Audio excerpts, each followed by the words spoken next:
अस्सलामु अलैकुम वरहमतुल्लाहि वबरकातुहू। उम्मीद करता हूँ खैर खैरियत से होंगे। सबसे पहले तो उन तमाम दोस्तों का शुक्रिया जिन्होंने मेरे यूट्यूब चैनल को सब्सक्राइब किया हुआ है। और बाकी भी आने वाले दोस्त जो उनसे भी रिक्वेस्ट करूँगा कि मेरे यूट्यूब चैनल को सब्सक्राइब कर लें और साथ में दिए गए घंटी के बटन को भी आप प्रेस कर दें। आज मैं जिस टॉपिक पे बात करना चाह रहा हूँ वो ये है कि बहुत सारे दोस्त मेरे से सवाल करते हैं, यार मलेशिया में हम लोग किस तरह शादी कर सकते हैं, उसके लिए कौन से डॉक्यूमेंट हमारे लिए ज़रूरी हैं। तो आज मैं उस हवाले से आपको बताना चाह रहा हूँ कि आपको जब आप चाहे आप किसी भी मुल्क से हैं, चाहे आप पाकिस्तान से हैं, इंडिया, बांग्लादेश है, किसी भी मुल्क से हैं, फॉरेनर है कोई भी, तो वो किस तरह मलेशिया के अंदर शादी कर सकते हैं, उसके लिए कौन कौन से डॉक्यूमेंट्स ज़रूरी हैं। तो सबसे पहले अगर कोई पाकिस्तानी है या कुछ भी है, किसी भी मुल्क से है, तो उसके लिए सबसे पहले ज़रूरी क्या है कि आपको आपके पेरेंट्स की तरफ से एक इजाज़तनामा चाहिए होता है, कि आपके पास आपके पेरेंट्स की तरफ से एक इजाज़तनामा हो, एफिडेविट हो। अगर तो आपके इन केस अल्लाह ना करे किसी के वालिदैन ना हो, अगर ज़िंदा नहीं हैं, तो उस सूरत में क्या करना है, वो जो भी है आपके घर का कोई भी बड़ा सरबराह होगा तो वो उसका इजाज़तनामा देगा। अगर पेरेंट्स नहीं है किसी के, तो उस सूरत में आपने क्या करना है, उस सूरत में आपके वालिदैन के जो डेथ सर्टिफिकेट हैं वो साथ में अटैच करने पड़ेंगे आपको। और उसके अलावा आपको यूनियन कौंसिल की तरफ से एक लेटर चाहिए होता है, कि जो आपकी यूनियन कौंसिल होती है, फॉर एग्जांपल KPK, पंजाब या कोई भी है, जिस भी आप यूनियन कौंसिल है, जिस भी इलाके या शहर या सिटी से हो आप, तो वहाँ पे एक यूनियन कौंसिल होती है, तो उससे एक लेटर आपको चाहिए होता है, जहाँ पे उस पर सेक्रेटरी होता है या चेयरमैन होता है, जो भी उसके साइन ज़रूरी होते हैं। और साथ में आपका बर्थ सर्टिफिकेट का होना भी ज़रूरी है, जो कि नादरा इशू करता है। इसके साथ साथ आपके लिए क्या होता है, आप जब मलेशिया आते हो तो आपका विज़िट वीज़े पे होना ज़रूरी है। शादी करने के लिए आप परमिट पे भी शादी हो सकती है, लेकिन थोड़ा सा डिफ़िकल्ट होता है, लेकिन उस पर आप स्पाउस वीज़ा अप्लाई नहीं कर सकते हो। इस चीज़ को आप ध्यान में रखिएगा, आपके पास स्पाउस वीज़े का आप अप्लाई नहीं कर सकते हो वर्क परमिट के ऊपर। तो आपके पास वीज़ा जो है वो विजिट होना ज़रूरी है, और आपका पासपोर्ट वैलिड होना चाहिए। जब पाकिस्तान से आप ये चीज़ें लेते हो, यूनियन कौंसिल का लेटर, बर्थ सर्टिफिकेट और आपका पेरेंट्स की तरफ से एक एफिडेविट होता है, इजाज़तनामा होता है, तो ये सारे डॉक्यूमेंट जो होते हैं, आपका इजाज़तनामा जो होता है वो आपके इलाके का मजिस्ट्रेट या जज जो भी है वो उसे अटेस्ट करेगा, उस पर स्टैंप करेगा, छाप लगाएगा। और फॉरेन ऑफिस से अटेस्ट होना इन डॉक्यूमेंट्स का ज़रूरी है। जब फॉरेन ऑफिस से अटेस्ट होगे, हर जगह से स्टैंप पे भी होगी, तो आपने क्या करना है, वो डॉक्यूमेंट लेके आने हैं मलेशिया में। जब वो आपके डॉक्यूमेंट मलेशिया पहुंच आएंगे, तो आपने अपने डॉक्यूमेंट्स वो डॉक्यूमेंट लेके जाने हैं फॉरेन, अपने जो आपके एम्बेसी है, पाकिस्तान है तो पाकिस्तान की एम्बेसी, बांग्लादेश है तो बांग्लादेश की एम्बेसी। लेकिन उसके साथ साथ उसमें आपके जो आपकी होने वाली बीवी है उसका आईसी की पिक्चर लाजमी लगेगी, फ़ोटोकॉपी जो है आईसी की वो लगेगी। वो अटैच करने के बाद आप एम्बेसी में जमा करवाएंगे। उसकी कुछ फ़ीस होती है, चंद एक रिंगट, चाहे 100 रिंगट या 200 रिंगट कुछ भी होगी, वो उसकी फ़ी होगी। तो वहाँ से आपको एक एनओसी दी जाती है एम्बेसी की तरफ से, कि हाँ जी इन डॉक्यूमेंट्स के बिहाफ पे हम ये चीज़ आपको बता रहे हैं कि ये बंदा जो है, जो भी है ABC XYZ जो भी है, इसकी पाकिस्तान या बांग्लादेश या इंडिया में कहीं पे भी शादी नहीं हुई। तो इन डॉक्यूमेंट के बिहाफ पे जो इसके पेरेंट्स ने और जो वहाँ का जज है जिन्होंने भी स्टैंप वगैरह किए, उनके बिहाफ पे हम आपको एक लेटर इशू कर रहे हैं कि हमें कोई ऑब्जेक्शन नहीं है कि ये यहाँ पे शादी कर सकता है। तो उसके बाद जब वो लेटर आपको मिल जाता है, तो वो लेटर आपने लेके जाना है विस्मा पुत्राजया मलेशिया में। तो वहाँ पे आपने जब लेके जाना है, विस्मा पुत्रा है क्या, विस्मा पुत्रा इनका भी एक फॉरेन ऑफिस है जो आपके फॉरेन ऑफिस के डॉक्यूमेंट्स को अटेस्ट करता है। उसकी चंद एक रिंगट फीस होती है, तकरीबन हर डॉक्यूमेंट की तकरीबन 20 रिंगट फ़ी होती है। वो आपको वो फ़ी लेके आपके डॉक्यूमेंट अटेस्ट करके देते हैं आपके एम्बेसी के डॉक्यूमेंट्स के बिहाफ के ऊपर। उसके बाद नेक्स्ट स्टेप क्या होता है, कि नेक्स्ट स्टेप आपने क्या करना है, अगर वो मैं आपको आगे मज़ीद बताता चलूँगा। अगर यहाँ तक किसी को कोई चीज़ समझ ना आई हो तो वो मेरे से मज़ीद पूछ सकता है। अच्छा, अब मलेशिया में आपको आपके और आपकी वाइफ को कौन से डॉक्यूमेंट्स चाहिए होते हैं? सबसे पहले आपको यहाँ पे होता है कुसिस काविन। पहले वो फॉरेनर्स के लिए नहीं था, फॉरेनर नहीं करना के लिए नहीं था, सिर्फ जो लोकल हैं उन्होंने ही करना होता था। लेकिन अब इनका, क्योंकि आपको पता है पॉलिसीज चेंज होती हैं, तो नई पॉलिसी के मुताबिक कुसिस काविन जो है वो हर बंदे ने, चाहे वो लोकल है या फॉरेनर, उसने ही करना है। तो उसमें जो है वो ऑनलाइन आजकल हो रहा है, क्योंकि आपको पता है कोविड के बहुत ज़्यादा इश्यूज चल रहे हैं। तो कुसिस काविन जो है वो हर हफ्ते और एतवार के दिन होता है, ऑनलाइन आपको करना पड़ता है। जब कुसिस काविन हो जाता है तो उसकी एक डॉक्यूमेंट आपको दिया जाता है, आपको एक सर्टिफिकेट दिया जाता है। वो डॉक्यूमेंट्स जब आपको मिल जाता है तो फिर आपके क्या करना है, आपने अपनी वाइफ के साथ मिलके, इनकी एक वेबसाइट है SPMM, उस वेबसाइट पे आपने जाके आपने अपनी इंफॉर्मेशन, अपनी वाइफ की इंफॉर्मेशन जो है वो सारी फिल करनी है।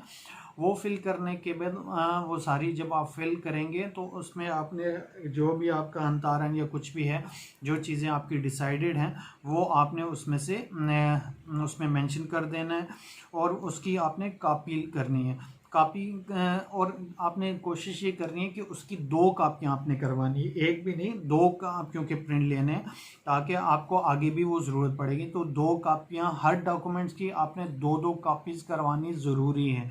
जब वो आप करवा लेंगे तो वहाँ से आपको एक और लेटर मिल जाएगा, जिससे HIV के टेस्ट का, वो भी SPMM जो वेबसाइट है वहाँ से ही आपको मिलेगा।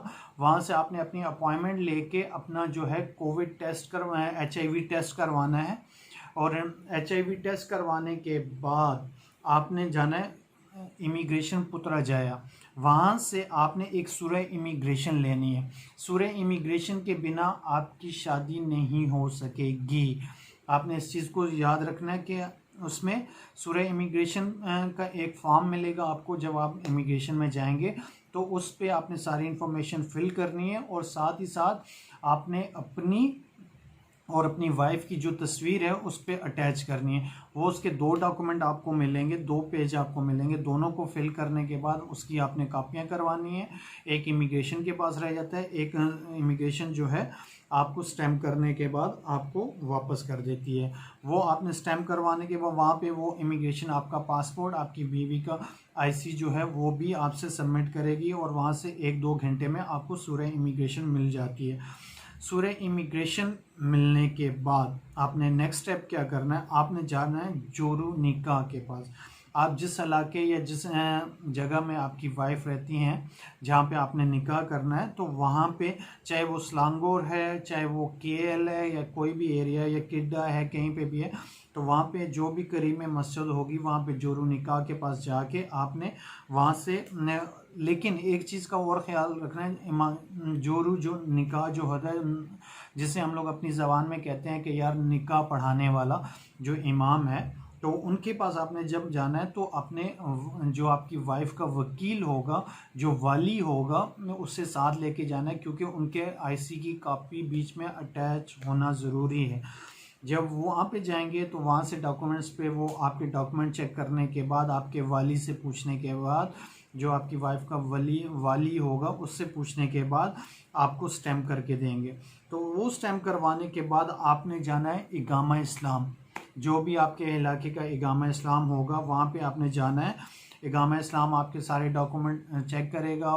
फॉरेनर जो है उनके डॉक्यूमेंट पे भी, इकामा इस्लाम से पहले तो आपके डॉक्यूमेंट पे स्टैम्पें होंगी। वहाँ पे वो कुछ आपसे एक थोड़ी सी पेमेंट लेंगे, आई थिंक 60 या 70 रिंगट या 100 के करीब वो आपसे लेंगे। वो आपने लेटर वहाँ से स्टैम्प करने के बाद वहाँ से भी आपको एक आपसे जो भी आपकी निकाह की डेट डिसाइड होगी, तो उसके बाद आपको वहाँ से एक लेटर दिया जाएगा, जिसे सिजल बोला जाता है। वो एक आपको लेटर दिया जाएगा और वो लेटर लेके आपने दोबारा जोरू निकाह को बताना है कि जी हमारी ये डेट डिसाइड है, इस डेट पे हमने निकाह करना है।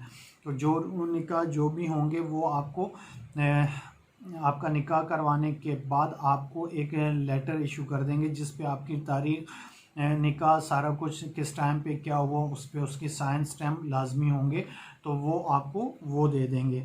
उसके बाद तो आपका जो लास्ट प्रोसेस है वो आपने फिर वेट करना है। एक शादी का कार्ड होता है, उस कार्ड का और एक आपको सिजल मिलती है, एक सर्टिफिकेट मिलता है उसका, आपके निकाह का, जिसके लिए तकरीबन 1 महीने का टाइम होता है, वो आपको मिलता है। उसके बाद वो, क्योंकि आपके पास, क्योंकि जब आप विजिट पे होते हो तो ये प्रोसेस इतना लेंथी है, आपने अपनी वाइफ को ले जाके आपने वो सारे डॉक्यूमेंट प्रोसेस करवा लेने हैं। आपने अगर एक्सटेंशन लेनी है तो एक्सटेंशन करवा सकते हैं, अगर एक्सटेंशन नहीं लेनी तो आप अपने मुल्क आउट कर सकते हैं। और अच्छा, एक चीज़ इसमें एंड में मैं आपको बताता चलूँ, एक चीज़ का आपने ख्याल, अगर तो आपके पास पहले यहाँ पे वर्क परमिट था, आप वर्क परमिट पे यहाँ पे काम करते रहे हो, तो उसमें ज़रूरी है कि आपको कूलिंग टाइम जो है, एक कूलिंग पीरियड होता है, इनकी तरफ से डिसाइडेड है 6 मंथ का, उसके लिए आपको अपने मुल्क के लिए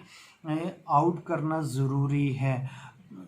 अगर तो आप आउट कर जाते हो तो आपका, क्योंकि आपके वो ज़रूरी है 6 मंथ के लिए, फिर आप देन विजिट पे अप्लाई कर सकते हो, क्योंकि आपको कूलिंग पीरियड जो है अपने मुल्क में गुजारना है। उसके बाद आके अपना जो स्पाउस वीज़ा है उसके लिए आप प्रोसेस कर सकते हो। अगर तो आपके पास इससे पहले जब भी आप यहाँ पे मलेशिया में रहे हो तो आपके पास वर्क परमिट नहीं रहा, तो उसके लिए ज़रूर ये है कि आप विजिट पे ही हमेशा रहे हो, तो उसके लिए आपको आउट करना ज़रूरी नहीं है, उसके लिए आपको इन आउट होना ज़रूरी नहीं है। उसके लिए आपने जस्ट अपना वीज़ा एक्सटेंड करवाना है और आपने सिंपल जाके अपना वो करवा लेना है, फाइल को प्रोसेस करवा लेना है, और आपका जो स्पाउस वीज़ा है वो प्रोसेस में आ जाएगा। अगर तो आप कूलिंग पीरियड में क्योंकि कुछ लोगों को होता है यार हम एजेंटों से वो करके ये सारा कुछ करवा लेंगे, लेकिन वो एक लेंथी प्रोसेस है, उसके लिए आपको एजेंटों को, आपको पता ही है, आपको काफ़ी अच्छी खासी पेमेंट देनी पड़ती है, तो उस चीज़ से अवॉइड कीजिए, क्योंकि ज़ाहिर सी बात है एजेंट अच्छी खासी पेमेंट मांगते हैं। तो उससे बेहतर ये है कि आप अपना लीगल रहें और अपने डॉक्यूमेंट इस तरह प्रोसेस कर सकते हैं। और इसी तरह की मज़ीद अच्छी वीडियोस के लिए, मज़ीद इंफॉर्मेशंस के लिए मेरे यूट्यूब चैनल को सब्सक्राइब कर लें और साथ में दिए गए घंटी के बटन को भी दबा दें, ताकि इस तरह की मज़ीद अच्छी वीडियोस आपको मिल सके।